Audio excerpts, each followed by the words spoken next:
Halloween's always a fun time for the kids because they get to trick or treat and get candy, but it's time also for us to think about being safe out on the streets. Let's talk about, first of all, side streets.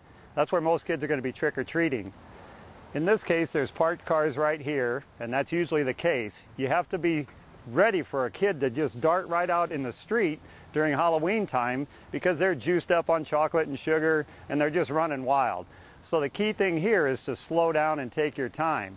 Now parents, if you're not going to be with your kids during Halloween, it's important to remind them to come to the corner to cross the street.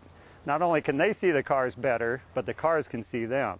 If you see a car that's stopped in the street, don't get impatient and try to go around it. Chances are they're either dropping off or picking up kids, and those kids might come running around the car at any time. If you're the one that needs to drop the kids off, remember to pull over to the curb in a safe place and turn on your emergency flashers to alert other drivers.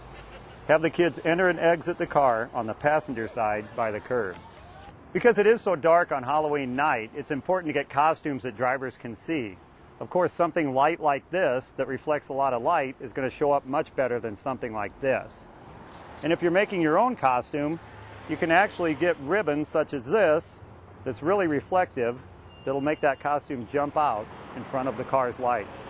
You can also have the kids use a flashlight or glow stick to help them be seen when they're out there in the dark.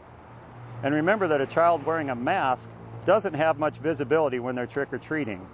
Doing a costume without a mask obviously makes it much easier for your child to see.